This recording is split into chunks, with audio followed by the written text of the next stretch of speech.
Hi, today I'm going to show off my 3D level, and we will start with the terrain. So if I just light up the world so you can see it better, and then if I zoom out you can see this is my map that I've made, the first map, which is the forest area.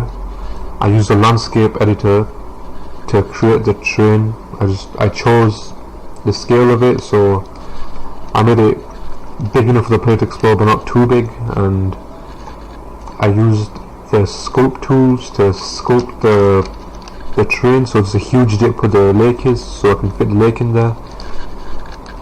Where the trees are, there's more flat ground but it's still slightly bumpy, and then I created like tiny little path here which goes down, and a dipped area where it's nice and flat for the school building, and then I applied the grass material onto it. Next I'll speak about the foliage. So for the foliage I used the foliage tool, and I imported a few assets such as trees, grass and bushes into there, and now I can select each and every one that I want to use. I can choose the density. So what I did was I kept the tree and the bush density down and the grass density high, so you can see I've got a lot more grass in here than the trees and bushes. I choose the radius to set them apart, and the scale is important too. So see, I've put the scale on minimum 1, maximum 2.5. so if I start drawing trees out, so if I start drawing out trees, then you can see that I'm going to have different sizes of trees, not just one size, and that's going to create a lot of variations. I've just placed trees everywhere. Another thing, I've created paths of the trees, so you can see right here, there's a path, a nice straight path defined by the trees, and there's another path here which leads to the abandoned school, again defined by trees to keep everything natural and looking like a realistic environment where people actually walk through. Next I'm going to show off the player's health system. So if I put blueprints, as you can see, this is what updates and regenerates the health after it's damaged. So I start with a function which is update health, a branch with a condition, got the current health and max health. So to update the health, it's gonna set the current health, it's gonna get seconds of the world and the regenerate. So basically it's a bit pretty confusing, but whenever the player is damaged, it will constantly update the health, and it's clamped, so the minimum will always be 0 and the maximum will be 100, so the health bar can never ever go over 100 or below 0. And yeah, got the event graph which actually brings up the health bar. So on play I've set a delay of 0.1, so the health bar does not show up in the main menu. So after 0.1 seconds it'll actually create the health bar and will set the widgets in the active viewport, and the event tick will constantly update the health. And I've also got the flashlight here, so when you start the game up the flashlight is off. Yeah, this is the will toggle visibility for the flashlight. So if I press F or X on the controller, it'll toggle the visibility, and also it'll play the flashlight sound as well. This is a little test for death, so just press the button to kill the player just for testing purposes. And here's a little spin input. So I created an input on the project settings, so when the spin button is actually pressed, it's going to give a slight delay, and then it's going to set the walk speed. It's going to give a delay again to it's going to set it again higher, so like the player gradually runs quicker, and then when you let go of the button it's going to gradually go slower. Next I'm going to show off the fire which I created, but the particle effect is from Unreal Engine, but I've made the fire actually injure the player so when he walks into it. So I've created a trigger box with a little collision, part of the particle effect around here. So if I zoom in you can actually see the particle effect right there. So when the player walks into the box, it's going to cast the third person character. It's going to set the player radius, it's going to check if he's in radius.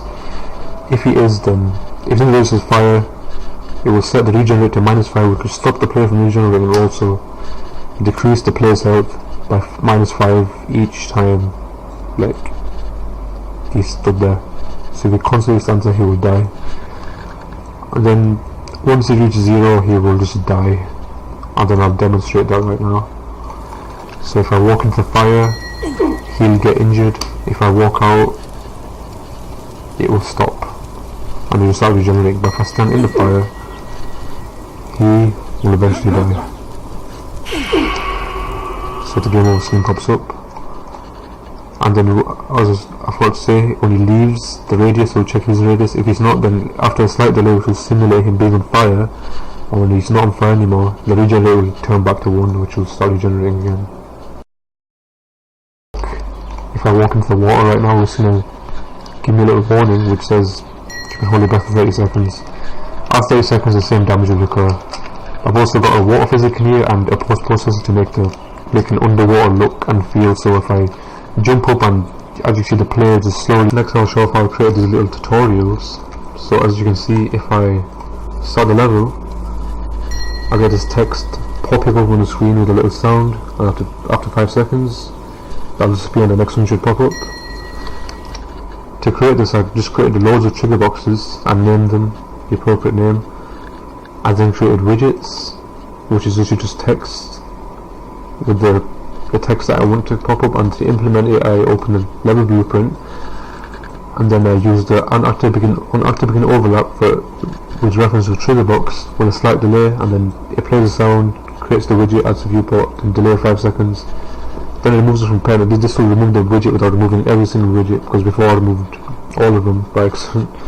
Then I found I can do remove from parent, then it destroys the actor so the tutorial cannot be done again. The text won't pop up again, and then there's a delay in between them so that they don't overlap. And yeah, that's how I implemented this. So here we are at the school entrance when you find the abandoned school. I've just created a white light here with the missing material on it, so that it shines, and a trigger box which will actually open the school level, and the level streaming, so it'll begin to load the level once the camera enters. So now if I enter, you'll notice that the player gets teleported to the school level, and then you can begin the level from there. A very nice seamless experience for the player. Now I'll show off the doors.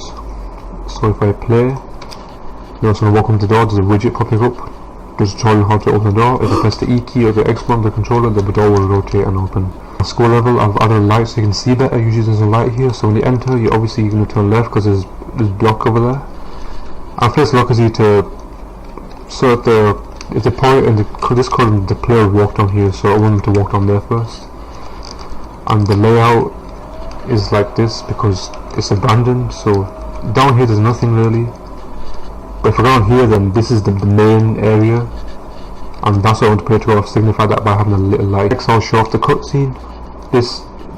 You walk up to the note, it's got the emissive material constantly flashing, and I'll show you how I make that emissive material flash right now.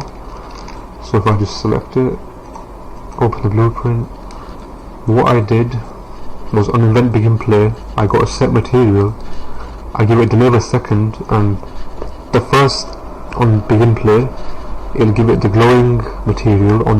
After a second it'll give it the normal material, so it's going to constantly flash like that.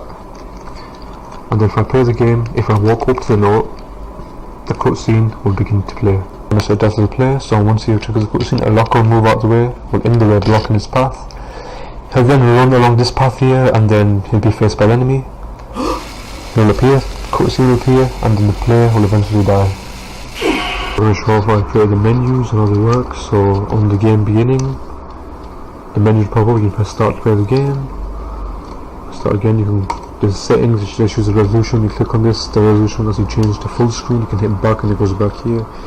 And quit game will quit the game for you. And that's about it, and I created the menus using widgets. It's really simple. So if I go into here, that's what the widget looks like, and then they'll just set up from here. So now I'm going to discuss my approach to the level. I decided to make it like this so I can make it a nice scary little horror game with the trees, the darkness, the little campfire, and the main thing, the flashlight, that the player cannot navigate through the level without the flashlight, so that's a very important aspect for me. And I followed the spec, I implement everything that the sound spec told me to do, but I added my own little things there, such as the flashlight and the scary music and the little enemies, and I wanted to make it a very nice little horror game, so I added my own features into there as well to make it a very nice scary experience for the player.